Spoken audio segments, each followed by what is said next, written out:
Welcome to Martha's Family Secrets. The moment I stepped into my own wedding, his voice cut through the silence like a blade. Disgusting. How dare you show your face here? Laughter died. Glasses stilled. And every eye turned toward me. My name is Samantha Rhodes. And that was the day my father tried to turn love into shame. Before we go any further, please subscribe and like this video and listen to my story till the end. And let me know which city you're listening from. That way, I can see how far my story has traveled. Trust me, you'll want to hear how this ends. The door swung wide, and before the first note of music could fill the air, his voice cut across the room. Sharp. Merciless. Disgusting. How dare you show your face here? I froze where I stood. The veil trembled against my lips as though it too had heard the sentence passed on me. In that instant, the weight of every scar carved across my skin became a verdict handed down all over again. I am Samantha Rhodes. 34 years old. I have spent years in operating rooms, in war zones, a trauma surgeon who once wore the uniform of an army medical officer in Afghanistan. The fire that seared across my face and neck during a roadside explosion marked me forever. The kind of mark you cannot hide, even when you desperately want to. My father, a powerful Boston attorney with a reputation for winning cases and crushing opponents, never let me forget what those marks meant to him. My mother, timid and loyal to him in silence, rarely raised her voice to defend me. That silence, oh God, that silence carved its own wound. Deeper than any blade could reach. Now, standing in the aisle on the day I was supposed to begin a new life, every eye turned toward me. My bride, Rachel, waited at the altar. Steady. Radiant. Her presence the only warmth in a hall that suddenly felt like a courtroom.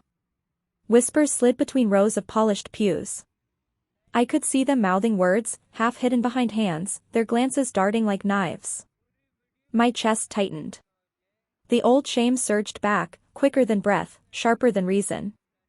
My pulse pounded so loudly it drowned out the hush of the room. I tried to take one step, but my knees wavered.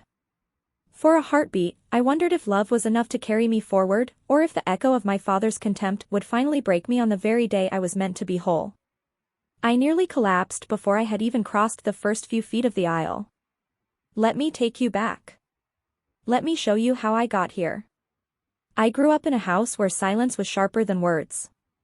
A 3-story brownstone in Boston with the flag out front and tension spread across the dining table like a second tablecloth. My father sat at the head, his voice carrying more weight than the walls could hold. He never asked what I wanted to be. He told me. Rhodes children are bred to practice law, to argue until the room bends in their favor. We don't stitch wounds or patch bones, he would say, his eyes cold and final. We litigate. We win. My mother's gentleness never balanced him. She slipped me small notes, folded squares hidden under my pillow, words written in her careful hand. You're enough. They were the only reminders that someone in that house saw me for who I was. But I couldn't stop myself from sneaking library books about anatomy and surgery, running my fingers over the drawings of muscles and veins as if they were maps out of his world. Each time he caught me, he laughed. A cruel, dismissive sound. A girl with blood on her hands? You'd faint before you saved a soul. His voice branded me before any flame ever did. Even then, the battle line was drawn. I dreamed of saving lives. He demanded control. Neither of us was willing to yield. I can still see the smoke curling on the television screen the morning the towers fell. My father called it tragedy. I called it a summons. When I told him I would serve in the Army Medical Corps, his eyes narrowed, his words colder than steel. They'll chew you up and spit you out. You'll embarrass this family. I signed the papers anyway. Months later, in Afghanistan, a roadside bomb split the desert open. Flames swallowed a transport vehicle and turned night into a furnace. Training vanished. Instinct took over. I ran into fire. My hands tore at twisted metal, dragging one soldier, then another, out of the wreck. The second was a Marine Force recon officer, his eyes wild with terror, fixed on me as if I were the last anchor to life. That look. God, that look burned deeper than the heat licking across my skin. When I woke in a military hospital, bandages stiff around my face and neck, I searched for my father's words. A card had come. 3 lines scrolled in his familiar hand. Don't embarrass this family. It was then I understood. To him, the scars carved across me were not proof of survival, not honor earned in fire, but failure branded into flesh. I never knew then that the Marine I pulled from that inferno would one day stand before me again, trembling, and turn those scars into something else entirely. But that comes later. And you need to hear what happened when I came home first. Coming home was nothing like I imagined. The fight didn't end when I left Afghanistan. It lived in the mirror. The scars were etched deep across my face and neck. Angry ridges that no amount of cream or bandages could erase. At the VA hospital, they stretched skin with relentless therapy, strapped me into a pressure mask that made every breath feel like labor, and taught me again how to swallow, how to sleep without choking on pain. Each morning when I faced the mirror, I no longer recognized the woman staring back. Half of her was familiar. The other half, foreign. As if fire had rewritten her story without permission. When I finally sat down at the family dinner table, my father's eyes slid over me, then away. He muttered without even pausing his fork. You walk funny. That was all. Nothing more. To his colleagues, I was invisible. He never once introduced me as a veteran or a survivor. In his world of polished shoes and courtroom victories, I simply did not exist. I tried to find work in civilian hospitals. Doors opened when they saw my resume, then closed the moment they saw my face. People called me inspirational in tones laced with pity. Their smiles told me they didn't see a surgeon. They saw a scar. The cruelest cut came later. I discovered my father never mentioned my service. Never told anyone I had worn a uniform. He had erased me from his story. I wasn't a daughter to be honored, only a blemish to be hidden. It was in that silence that Rachel appeared. She arrived at the Veteran Center with a stack of books and a smile that didn't falter when she saw me. She didn't ask about the scars. She asked what I liked to read. That question, simple as it was, opened something in me that no surgery ever could. Days became weeks, and she kept coming back.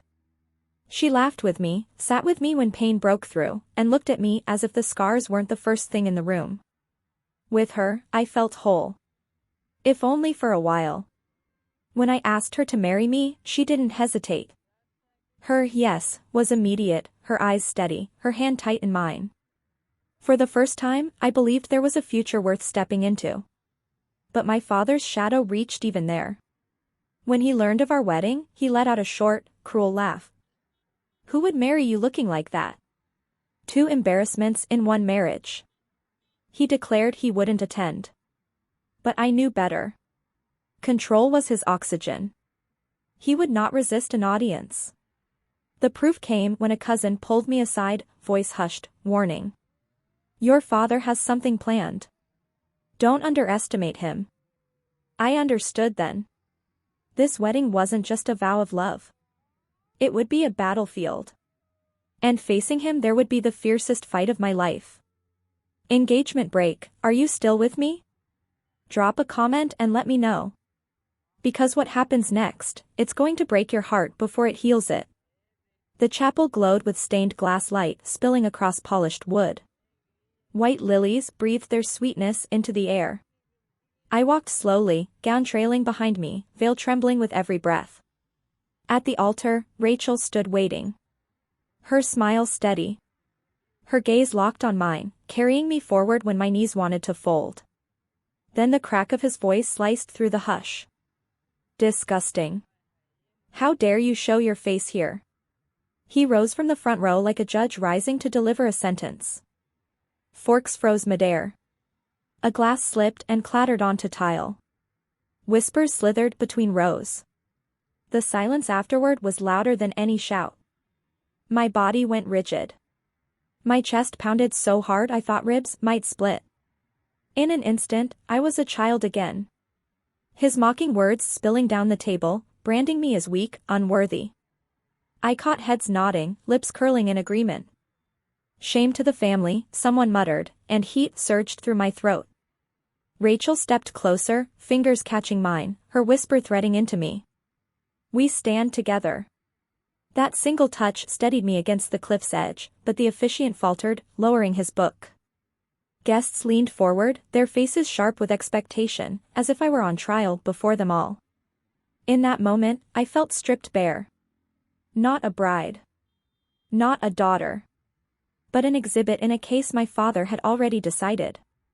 The day meant for love had twisted into the cruelest courtroom yet. I stood frozen, dragged toward the abyss, my father's scorn echoing louder than vows, louder than hope. And then came a sound that cut through the suffocating stillness. A chair scraping slowly against the floor. Heads turned. From the head table, a man rose, dressed in ceremonial marine blues, shoulders square like iron. He moved deliberately, as though gravity itself had to be wrestled into place. His eyes found me. Fixed. Unblinking. Ignoring my father, ignoring the bride, as if the scars alone commanded his attention. His lips trembled before the words left them. Thin but certain. I know those scars. The chapel froze. Even the air seemed to hold its breath. Recognition struck me like a bolt. Those eyes, panicked, wide in firelight, had once stared at me from the wreckage of a burning Humvee. He pressed a hand to his chest, voice breaking and reforming. She carries them outside. I carry mine inside. She saved my life in Kandahar. Gasps rippled through the crowd. Someone whispered, she saved a Marine. The murmurs spread like wildfire. Then he turned. Arm rising to point straight at my father. You dare call those scars shame? They are the reason I stand here alive. The reason my daughter still has a father. The hall erupted. Guests surged to their feet. Applause spilling like thunder. A handful of veterans in the back snapped into salute, stiff and solemn. I looked at my father. Face drained of color. Jaw slack. His power stripped from him in a heartbeat. For once, he had no words. Rachel's tears shone as she leaned close, whispering through her sobs. Now they see you. And for the first time in years, I felt the truth settle deep inside. The scars I carried were not a sentence. They were proof of survival. Of sacrifice. Of life wrestled back from fire. The man in marine blues stepped forward. Each stride slow but unshaken until he stood at the center of the aisle. His voice trembled at first, then steadied, filling every corner of the chapel. I should be dead. Instead, I stand here because she walked through fire for me. The words cracked open the silence.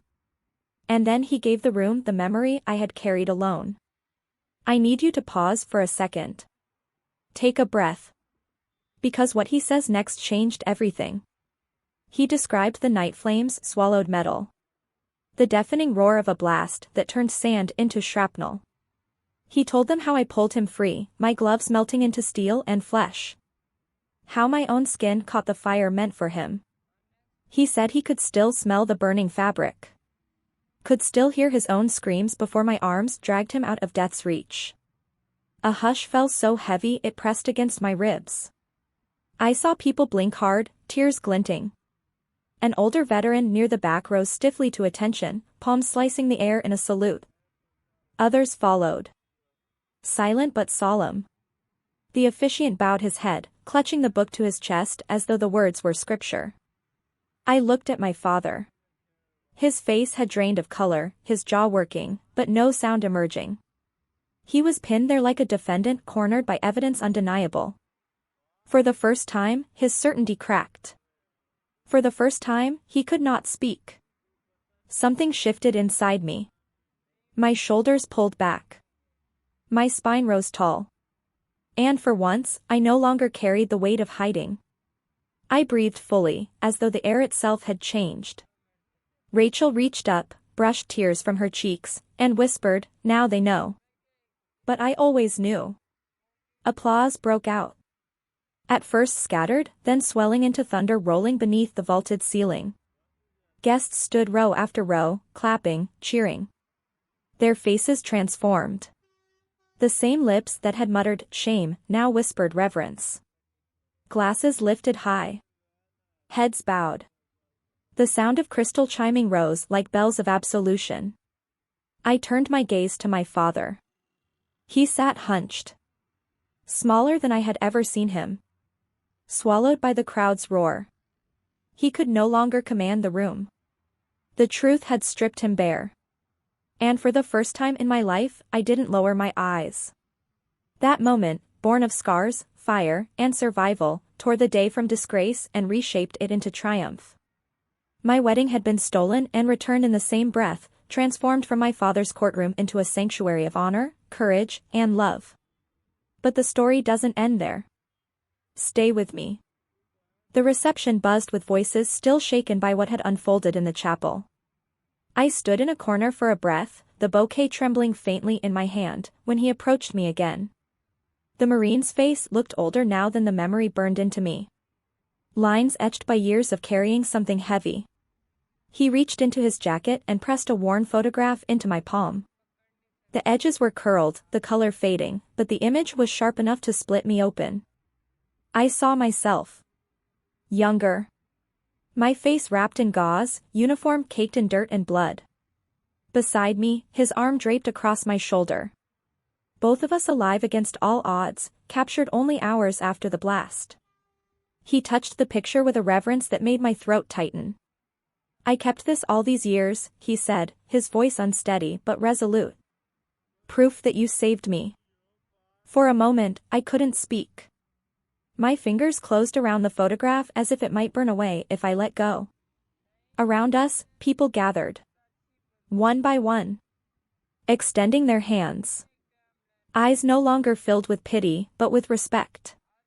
An older man in a pressed suit said quietly, "Not shame. Honor." Another guest nodded, echoing, "Honor."